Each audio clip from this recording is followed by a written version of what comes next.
This is actually the 7th time that we've done this webinar, and I say 7th time must be a charm. Speaking today, I'll be your MC. I am a past president of the PMI Dallas chapter. I'm also owner of American Realty, which is a real estate firm, and I have had experience with the UT Dallas Project Management Symposium since the very first symposium. I've either been a speaker or a volunteer or a leader or a participant of the event pretty much every single year. In addition, we have David Pells and Renee LaBelle. David, would you introduce yourself? Yes, thank you, Susan. My name is David Pells. I'm also past president of the PMI Dallas chapter. It was many years ago, and a past member of the PMI board of directors. I've also been involved with the UT Symposium since day one, and have presented papers at conferences in around the U.S., around the world actually, and have quite a bit of experience in this process. So happy to share that experience with you today. Great, thanks, David. And Renee, would you please introduce yourself? Hi, good afternoon, everyone. My name is Renee. Last name is LaBelle. I see there's another Renee on the Zoom or on the team today. So hello. It's not very often I get to see my name on someone else's. I've been working with the UT Symposium, UT Dallas Project Management Symposium since the beginning as well, just like David and Susan. And I have presented a couple times at the symposium as well over the years. It's a great event, and I look forward to finally restarting again after our long pause. So thank you, Susan. Okay, great. Well, the good news is the symposium is back. There was a hiatus for a little while because of COVID for a couple of years, but we are finally back live and in person, and for 2022. So it'll be similar format to what we've done in the past, 2 full days of sessions, lots of sessions to choose from, plus some excellent, outstanding keynote speakers. You'll be together with hundreds of other thought leaders and practitioners of project management. This is a very non-commercial event, so you don't get bombarded with please buy our stuff type booths or things like that. It's really focused on thought leadership, new ideas, project management focus all the way. There will also be a networking reception. There are breakfasts and lunches that are provided. It's a full, jam-packed, active 2-day event. David, why don't you talk to us a little bit about some of the benefits of being a presenter and submitting an abstract for this event? Well, what you see on the screen are some of the standard and pretty obvious benefits, but it's not insignificant that presenters at this symposium get free attendance. That's not always the case at conferences. There's the opportunity to earn PDUs for preparing and writing a paper and presenting it at the symposium. So quite a lot of PDUs are available for presenters. Obviously, you get recognition with your paper and with your presentation. You're in the program brochure and online. And when it's all over, we actually select some of the papers for publication in the PM World Journal, which I edit and publish.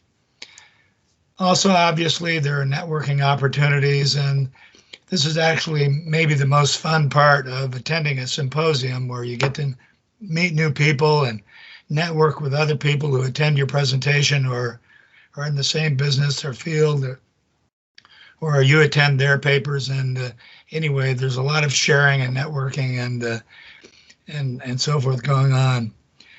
But there's another big benefit that's not on here, and that is frequently in one's career, presenting a paper is one of the first early steps you make in growing, branching out, becoming better known, and attending conferences.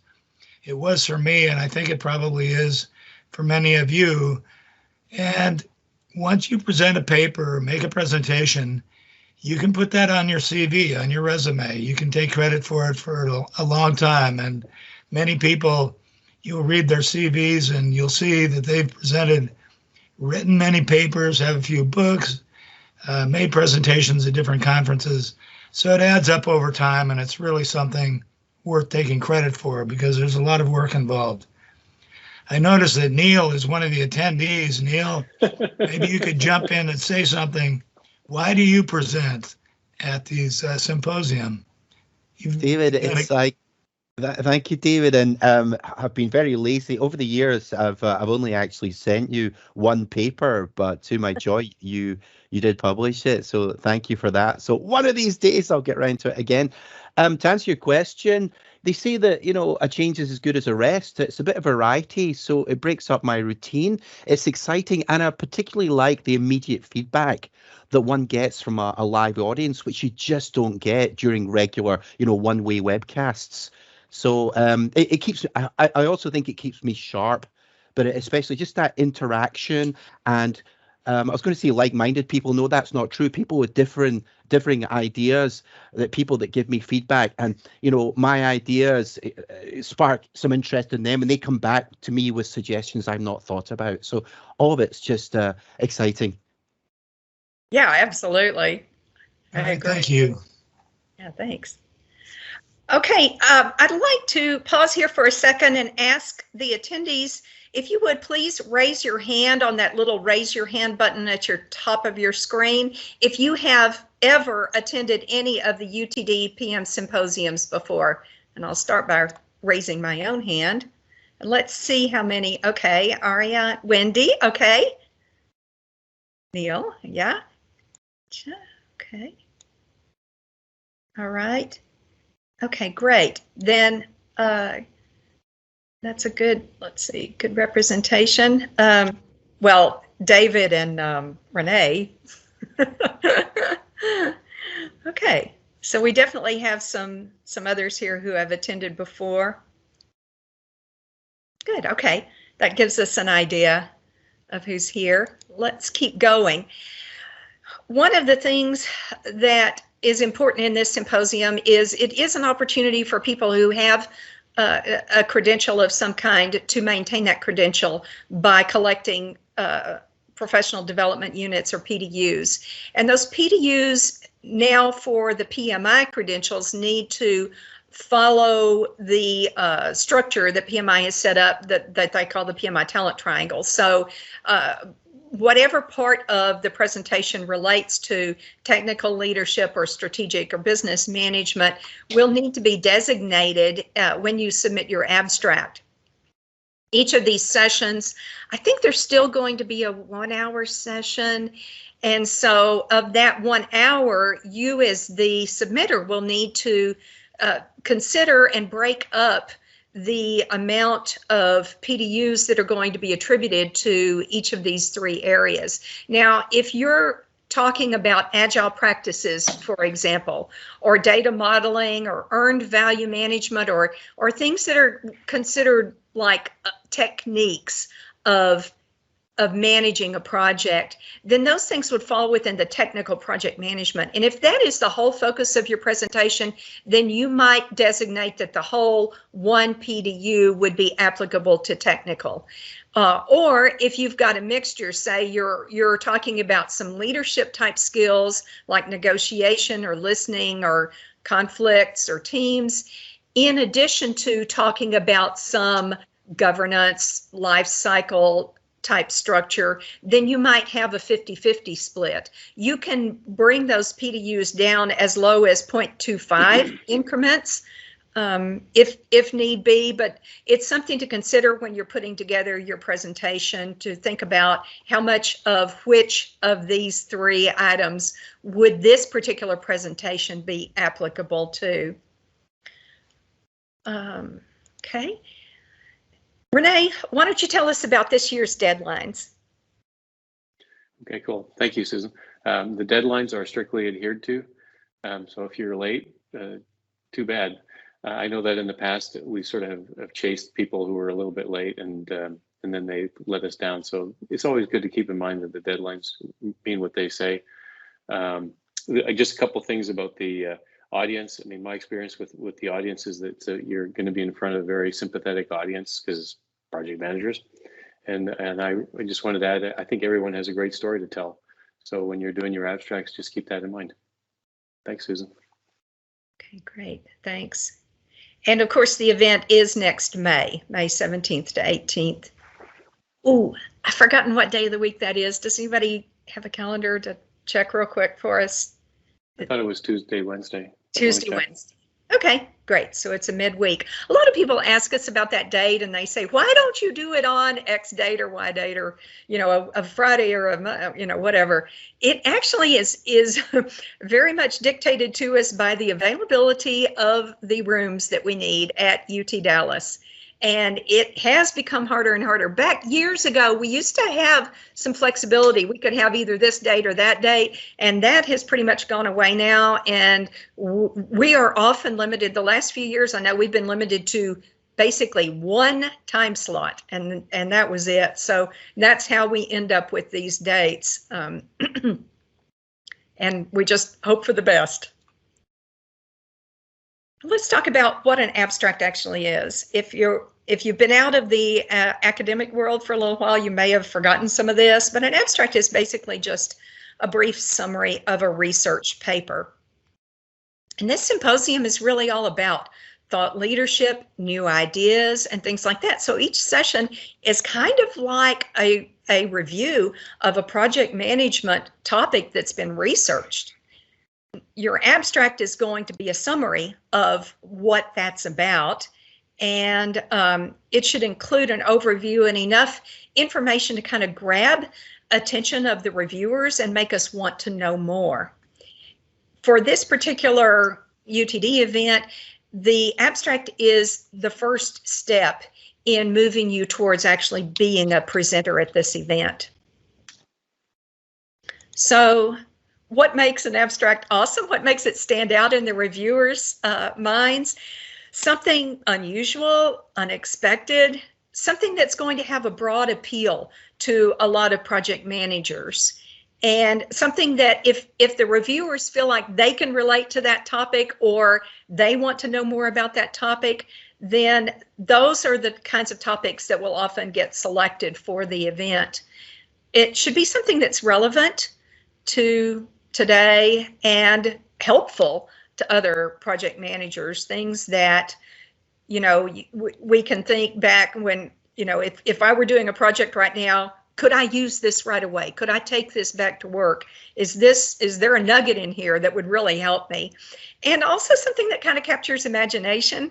If you're really into project management, like all us PM geeks are, you know, then a neat project management topic will capture imagination, but you know, it needs to be put together in a way that we can easily see that and we can easily see the appeal.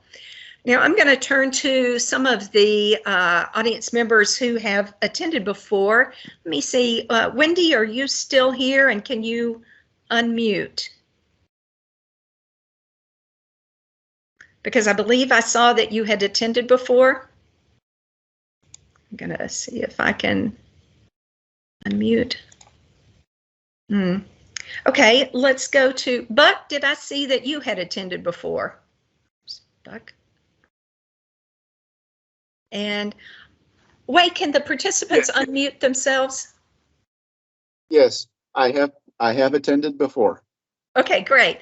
All right, so Buck, have you presented or just been an attendee? Yeah, I presented on the National Science Conference. Okay, so you've presented any more and then attended the UTD PM Symposium. Yes. Okay, great. And what stands out about some of the sessions that you attended? Why did you select ones that you selected, and what was the experience like? Well, there were two main selection criteria that drew me to make my choices. Well, I have to admit to a third as well. But first was just passion projects or the specific areas of investigation that I was interested in for personal or professional reasons. And then the second one was directly professional, where what was being presented was in my type of management consulting industries that I was working with. And then the third one that I do have to admit was I went to events that were motivated because of personal reasons. I knew the person and wanted to be there and share their presentation. Yeah, which is also great, because back to David's point earlier about the networking thing, this is a way of networking, of supporting, people that and forming greater bonds. Because I know as a presenter, I always appreciated when somebody I knew came to my session, and I was pretty sure they were just coming to support me. So that is absolutely as legitimate as anything, because these relationships that you form, even at events like this, or to strengthen a relationship you already have, those can absolutely come in handy, because many times these are the people that will call on you, or that you'll call on when you run into a snag or some kind of a difficulty, and you want another opinion. Oh yeah, about absolutely. And yeah, that's definitely been my experience, and those connections stretch a long time across many years that I've known David Pells and his advocacy for project management and helping so many people, and also let's see, I'm trying to think about how many years. I guess it's been about 20 years since I've been involved.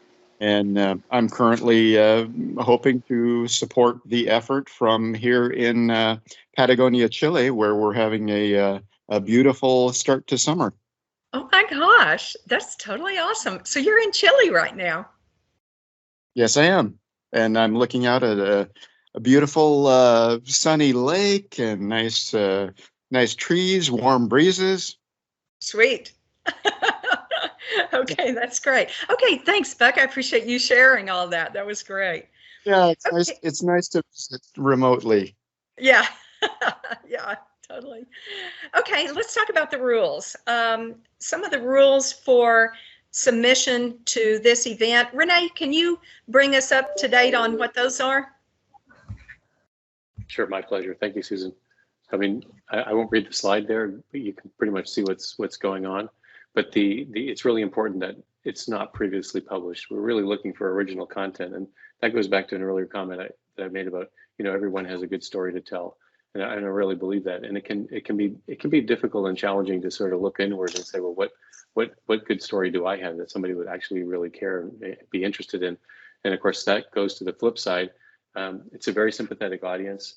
And I've been to many sessions over the years, and they often turn into a real ping pong match of questions going back and forth. And sometimes even when I presented, I didn't even get to finish everything I was trying to present, simply because we ran out of time. But it's just spend some time and reflect on that, and even talk to some people around you in the industry, not in the industry, to give you some ideas on how to sort of catch people's attention. Thanks, Susan. Okay, great. Another thing I want to point out that we really emphasize is the no sales content thing, because even in a brief abstract that's just 2 or 3 paragraphs, the reviewers can sniff out if it looks like this is leading towards a commercial for your business. And this is not the opportunity for that. You have lots of other opportunities to do a commercial for your business, but this is not the place for that. This is truly the place for new ideas about project management, techniques that you think will help other people out, and things like that. So we really stress the no commercial thing. And if someone tries to sneak it in later and it's too late, they're already speaking, and they start down that path, they may get blackballed from any future speaking opportunities. So we're quite serious about the no sales content. Our attendees don't want to hear a sales pitch. That's not what they're here for. They're here for learning and new ideas and those kinds of things. So we're pretty strong about that. And also about it not being previously published. We want fresh new ideas and things like that. And that's part of what keeps people coming back year after year. Wendy, I noticed you're unmuted, or you were for a second there. You've attended before. Would you like to weigh in on that? Have the sessions that you've attended been relatively free of that type of sales content? Oh, definitely. I think that they've been very informative. They tend to be agnostic in terms of vendor products and services. So yes, that's definitely been my experience in my past attendance. I think the PMI Dallas chapter and UTD do a great job in screening that from the presentations. Yeah, okay, great. Thank you for that, Wendy. Okay, now, how do you get considered for submission for an abstract? Well, we're going to break this down into kind of 4 easy steps. And we'll start with the first step, which is go to the UT Dallas PM Symposium website. And that's been refreshed for this year, so you can go out there and there's a place to click on to take a look at previous symposiums and see, examples of things that other people have submitted. Now, 2019 is the latest one that's up there because that was the last time that we did this. So you can download those speaker papers and slides and get some good ideas for the types of topics and presentations, and just a good idea of the look and feel. Also, I believe the recordings of keynotes may still be out there. Yes, they are. Yes, they are. Okay, great. Thanks, Renee. Then you want to select a topic. So the theme for the 2022 symposium will be Project Management Transformed for Rapid Results, Agile, Flexible, and Strategic. So that's a pretty broad theme. There is a lot of content that can fall under that umbrella. So you want to think about that theme and consider it related to your own experience. And then start thinking about something maybe that was a bit challenging for you, something where you had a difficulty and you came up with a way to overcome it, or how you addressed that challenge related to that theme. You can also think about any tools that were created on your project that you'd like to share, or templates, case studies of a project that went outstandingly well or was a miserable failure that people could learn something from, things like that. Examples of projects, or examples of how you used one of these tools are always good. As you're thinking about your topic, please remember your audience. These are generally very experienced project managers.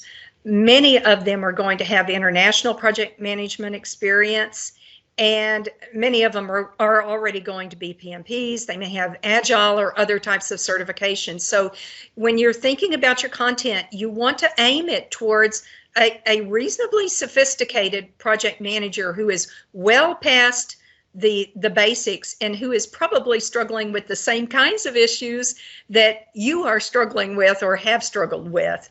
So think in terms of somebody at that level. A lot of times if an abstract gets submitted and the reviewers read it and they think, okay, this is real, grade 1 level project management, it will probably go lower on the scoring criteria, because even our new project managers seem to enjoy and learn more from the experienced and more sophisticated topics. I've noticed that all the time. So, keep in mind it's an experienced, sophisticated audience, and they talk and speak project management terms. Okay, step 3, you're going to write a draft. So once you've figured out what topic you want to focus on, then you want to set aside some time to work on a draft. And I'm going to give you kind of a formula for writing that draft that works well. You don't have to follow this formula. You can write it however you want to, but this is a way to make the information logical and to follow a path that will be easy for the reviewers to understand and follow what's going on. This is called challenge, solution, and result. Now, as you're getting into this and as you're thinking about the challenge and the solution, those kinds of things, remember, you're telling a story, not like a bedtime story, really. Well, bedtime stories for project managers, maybe, but you're telling a story. And I found this interesting quote that, you know, this author of this book had written, that in today's information saturated age, business leaders are not going to be heard unless they're telling stories, because stories connect people and they capture attention. And when you hear the start of a story, I mean, even if it's a little short clip, like those advertisements at the start of a YouTube video sometimes, and I'm not interested in the product and I don't want to hear it, but they start a story and it is so compelling that you want to hear the end of it. That's the type of format you want to think about for what you're putting together. Okay, now Renee attendee, not Renee speaker, Renee attendee, I see you smiling. Do you want to make a comment about this? And is this your experience also?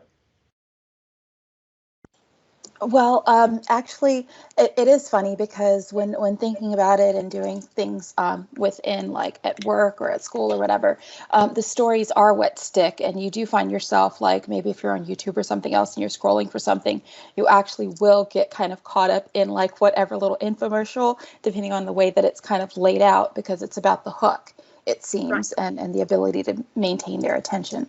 So that's why I was smiling and laughing. Yeah, yeah, you can relate to this too. Yeah, definitely. Okay, and so when you're setting it up, the challenge, you know, think in terms of, this is just a brief summary of what you're going to be talking about. So like one paragraph, just talk about what was the problem or the opportunity. Was there something that needed to change, like in the, you know, photo here of the house on top of the car, I think it is. But all projects are started because of some catalyst. There's some reason why this project needed to happen, or this thing needed to happen. So think about what that was. Sometimes we get so far down into a project and so far down in the weeds, it's easy to forget why we started this to begin with. So reel it back in your mind, go back to when this was first being envisioned, and what was it? What was the reason? And remember to make that as compelling as reasonable. I don't mean as compelling as possible, but I mean as compelling as reasonable. That really says this is a reason why the company or the people said we have got to do something. We need to change something. We've got to put some resources on this. So think about what that was. It's also called the business driver sometimes, but it's whatever it was that needed to change. So some examples of ways that you might begin your challenge type paragraph would be, you know, something to set the stage, like the stakeholders didn't know what to expect, or the competition was eating our lunch and we needed to what? And think about building up some tension, one more failure, and, you know, our company was going under, or the project wasn't going to make it, or the business would close, or whatever. So, you know, things like that are strong, that convey what it was that caused, you know, this to need to happen. One thing we're going to ask is, please do not start this with "in today's challenging world," because we are already assuming that your presentation is taking place in today's project, you know, in today's world, not another planet or last century or whatever. So these are things that the reviewers have read so many times, they really don't want to read this again. And just go ahead and ask yourself, is this necessary to tell my story, and leave it off, especially things like that have been really overused.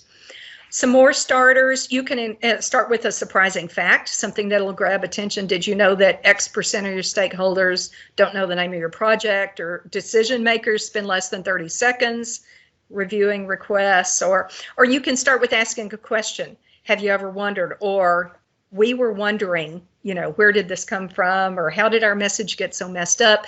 And then dive into the situation and what the results were.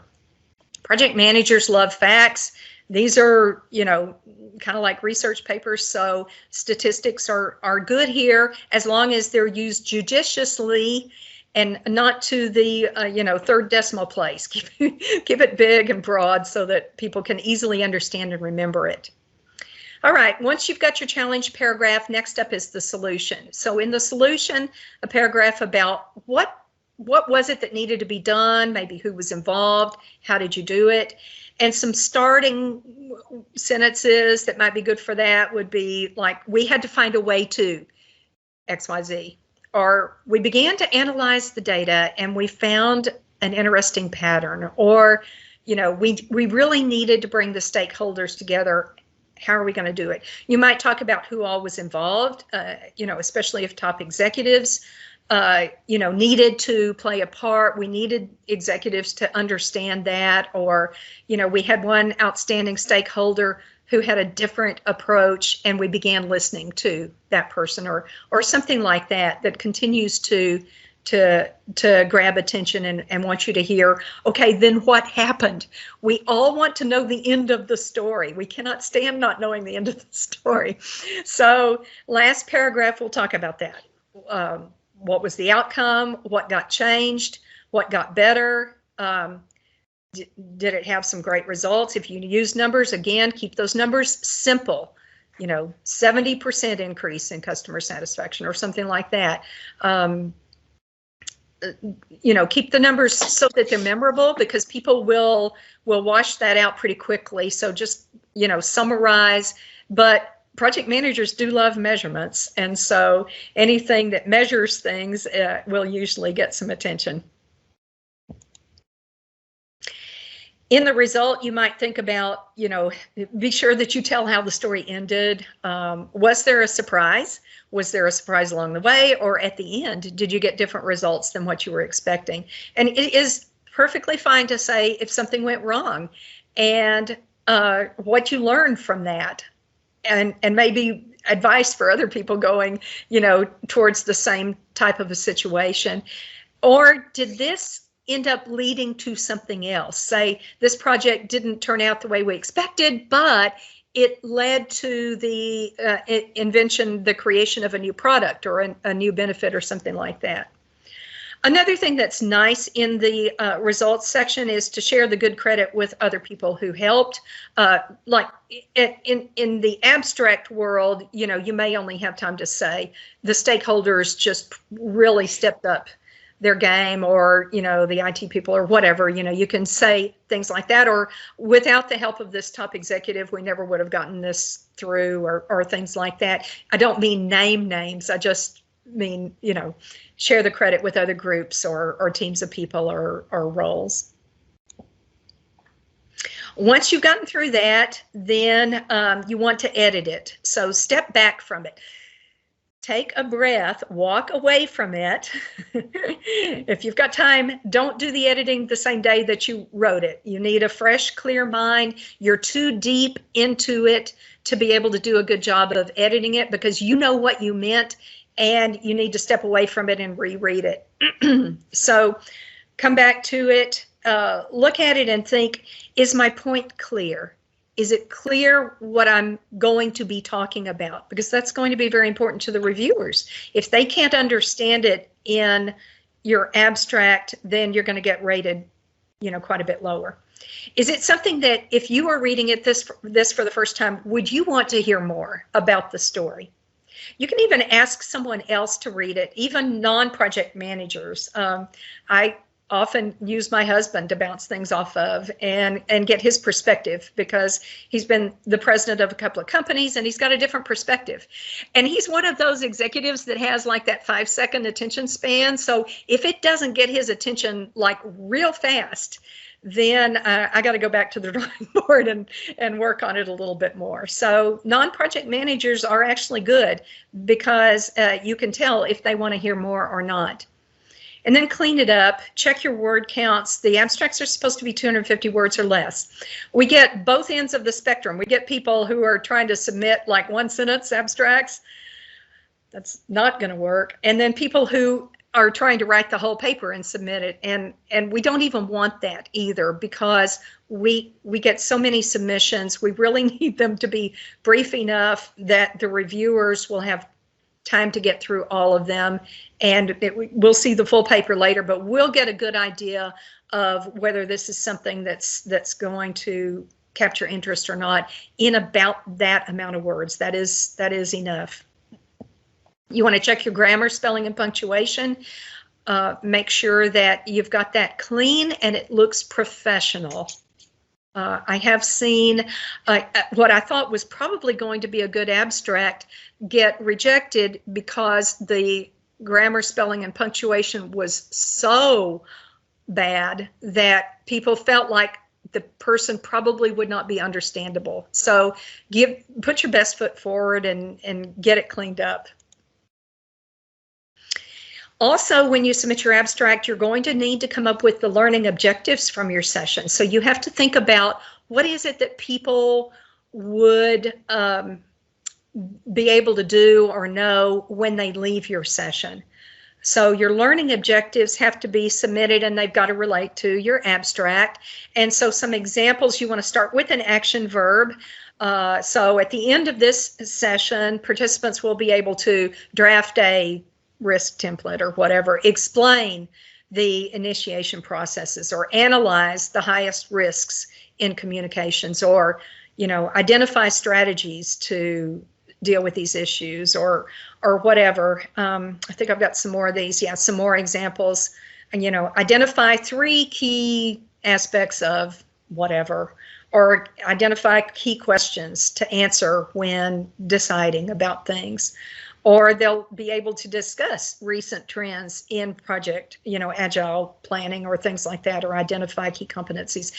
Just, keep it focused on an action verb, and then what is it that you expect people to have gained from this session? Doesn't need to be elaborate, but it just needs to be specific, observable, measurable in some way, in that, could somebody actually identify your key competencies after this session or something like that. So something that will identify what you expect people to get at the end of this session.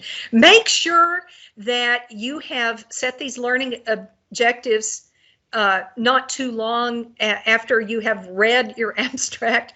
I have seen submissions before where the learning objectives didn't seem to relate at all to what I just read in the abstract. It was like they had 2 completely different thoughts. So make sure that those 2 things tie, because that will confuse the reviewers and they won't know which way to go with you. Then just finalize it, update your bio, because we ask for a bio and a photo from everyone. Breathe. Take one last look at it and submit, and then you are done, except if you're selected, then you're going to be writing and presenting your paper and doing your PowerPoint slides. So this is the end of the first big step towards presenting at this awesome conference. Let's talk a little bit about what the selection committee does look for. This is a photo of the previous symposium planning committee, and you can see that David and Renee are on there. They're still on the committee, and they're still on the selection committee. So I'm going to turn it over to Renee. Tell us a little bit what you look for in your top papers and mistakes to avoid. Thank you, Susan. I think writing 250 words is a big challenge. I mean, it's really tough. And picking up on something that you mentioned earlier about, stories paint pictures in people's minds. I mean, that's really the key to doing the abstract, is you're trying to paint a few pictures in people's minds. or especially in the minds of the committee that's going to select your paper. Things to one last thing that I would, as a suggestion, is really get somebody else to read it and to sleep on it before you submit it, and that's really important. A lot of the mistakes that I've seen in the past is just if I don't understand in a couple of sentences, the first couple of sentences, what the abstract presenter is trying to do, it's really gonna slant my judgment towards. I don't think this person really knows what they want to do, and that's back to the challenge of putting it down into 250 words. It's easier to write it longer. Writing it shorter is really tough. And Susan has covered a ton of mistakes already, the grammar, all that kind of stuff. But really, it's like I'm looking for, and I'm sure the other members on the abstract committee panel are looking for. Give us in a couple of sentences what's the real catch, and then we'll follow through with that. I think that's about it for me. Okay, Thanks, great. Susan. Thank you, Renee. And then David, what are you looking for? Well, when I look at the papers and the abstracts, I'm kind of wearing my PM World Journal hat as well. So I'm looking for new ideas, really exciting new topics, or something related to what are the hot topics or hot trends in the PM profession. And of course, it has to be within the umbrella theme of the conference, but we're thinking about those things when we set the theme anyway. So we're looking for some, exciting new ideas, new contributions to the PM body of knowledge. So, but at the same time, I refer you back to slide 8, where what makes an awesome abstract. And if you're passionate about your topic and you're telling a story about it, that should come through in the abstract a little bit. So I'm looking for, that personal perspective on a exciting new topic or new angle or new issue that you've experienced or you've researched, and that's really what I'm looking for most, and not the repeat of things we've seen in the past.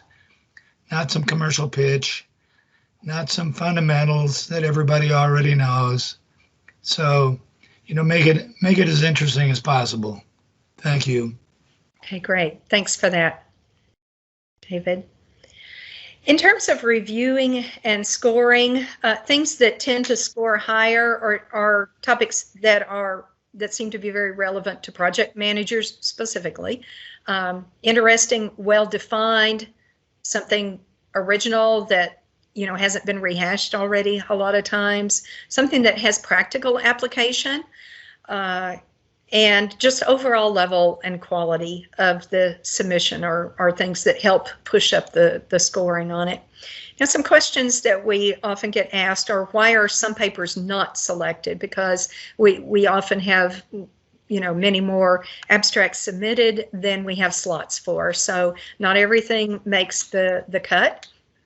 Well, an obvious one is if it does not seem to be project or project management oriented, or if the level is too basic, too simplistic for the audience, a rehash of something we've already heard before, or something that's poorly written, sales pitches, or reuse of another author's work without proper acknowledgments. This is a good time to point out that it's fine to reference someone else's work or someone else's quotes, no problem, as long as you properly notate that this is, so-and-so says this from this publication or whatever. So make sure that you're doing the proper thing when you're referencing somebody else's work. As far as the review process, what goes on is that, at the deadline, all the abstracts have been collected. UTD collects those, and the person who collects those is not on the reviewing committee. So that person then scrubs all of the submitters' names, because we want these abstracts to be reviewed based on the quality of the submission only, and not on, who we know or who we think we know or whatever. So they become anonymous by the time they get to the reviewers. The reviewers then each individually read every single one of the abstracts, and they rate the abstracts individually. Those ratings are returned back to UT Dallas, and UT Dallas then consolidates those and gives an aggregate total of the ratings per abstract. The highest rating ones then are sorted to the top, and the available slots are based on those until all the slots are filled. Now, oh, sorry, one more thing on that topic is that sometimes I have seen some really excellent abstracts not make the cut because there just were not enough slots available. These were still great abstracts, and there are many times when an abstract that did make the cut, the presenter falls out for one reason or another. They can't make it, a job change, a life change, or something like that. And so then UTD will come down the list and pick the next ones that are available. Also, sometimes there are very last minute cancellations. Someone, has difficulty getting to the conference for one reason or another. And so UTD will make best efforts to pull in somebody or have somebody kind of ready to pitch hit at a moment's notice. If they can't, then the session just simply gets canceled. There will be other sessions that people can attend, but we try to keep that list full and go back to people who weren't submitted who still had excellent rated submissions when we do have openings that come up. And that does happen, I think, pretty much every year. We end up coming down on the list a little bit to fill something. Another question that we get asked Susan, is, can I jump in? Absolutely, David. On that last slide, just with regard to the ratings, we use a scale of, I think, 1 to 5 or 1 to 6, and the ratings are based on the criteria. So we're not saying that a paper that gets a lower rating is really terrible, or an abstract is really terrible, or anything like that. It's not so judgmental. It's if it's too fundamental, or if it doesn't quite hit this theme, or some other reason related to the criteria that we're using. That's how the ratings come about. So we try to be as objective as possible. It's not a good or bad or really, judgmental rating. I just thought I'd make that clear. Yeah, thanks for that, David. I appreciate that. Yeah, absolutely. I will say, though, that it is an honor to be selected. If you've submitted and your abstract was selected, it really is an honor. I remember back before I was involved in putting it on, when I would submit an abstract and I got selected, I was really excited. I was pretty jazzed because I know that not everybody does. Okay, question is preference given to past presenters? Well, no. The topics do need to be fresh. So if a presenter presented something before, we will recognize it. We have read every abstract that has ever been submitted. And so, we know if it's not fresh. So new presenters are strongly encouraged to submit. And remember, we don't know who you are when we're reviewing. So your name is removed. We don't know who it is. But if it's a really good abstract, odds are it's going to get, sorry, David, I don't mean good, a very effectively written abstract that looks like it's going to grab attention. Odds are good for it. Okay. Registration, you can go ahead and register now. I believe you may not, you may know you're going to attend, but you won't know whether you're going to be selected or not. And UT Dallas has a way to refund your registration, I believe, if you go ahead and pay, and then your abstract gets selected and you're a presenter, and your registration fee will be waived. So they have a way to deal with that. So you can go ahead and register now, and if you get selected, then great, they'll take care of you. You register on the UT Dallas website. There is a link available at the PMI Dallas chapter website on the calendar for May 22nd. And so you can link on that, and that will take you to the UT Dallas site to do your registration. There are group discounts available. So when you have at least 5 people from one group registering, there's a discount available to all those members. And that discount goes up to a 15% discount. And yes, we do have companies who definitely take advantage of those discounts and, send large groups every year. It'll be held at the UT Dallas campus in Richardson over on West Campbell Road in Richardson, Texas, USA. Credit for participating in this webinar today. You are allowed a 0.5, a half of a PDU for viewing or participating in this webinar.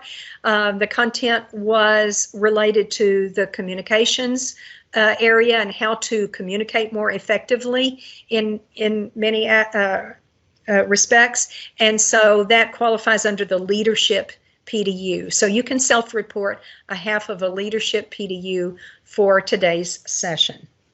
Okay, now I'm going to open it back. I've got a question from David. Is that your hand up? Actually, I wanted to make another comment related to the group discount. And this is back also referencing a potential benefit of presenting. If you're in an organization and you might like some others in your company or in your organization to know that you're presenting or to even attend your presentation, and that could do wonders for your position in the company. I mean, let some of your coworkers see that you know what you're talking about or know how to make a presentation. I mean, that could be a very interesting career move. So bring a group of your coworkers to the symposium. Yeah, good point. I have definitely seen that happen. Okay, Renee, do you want to make any other final thoughts? Oh, thanks, Susan. No, I just encourage everybody to do their best on putting together an abstract. I know it's challenging. The symposium is a lot of fun, and I've enjoyed it over the years. So I just pass the fun along. That's it. Thank you. Okay, that's great. And I'm going to check because we just have a couple more minutes. I just want to check with the attendees here. I'm going to start with Jorge Garcia. Did I pronounce you right? If you're still on, you can unmute. Okay, we'll come on down then. Mo, meeting guest, are you still on and can you unmute?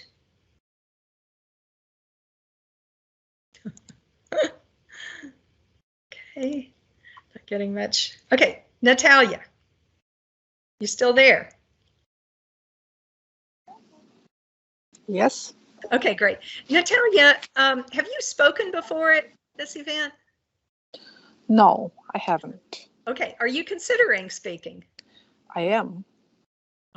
Okay, I am really glad to hear that, Natalia, because I know that you have some unique experiences that can help other people. So I just want to check, was this helpful? Did this give you some ideas for submissions? Yes, it was great information, and now I have an idea, and now I can start drafting my speech. Okay, great. It was very helpful. Thanks. Very good. Then I hope to see you at the event. And Renee, participant, what about you? Are you thinking of submitting this year?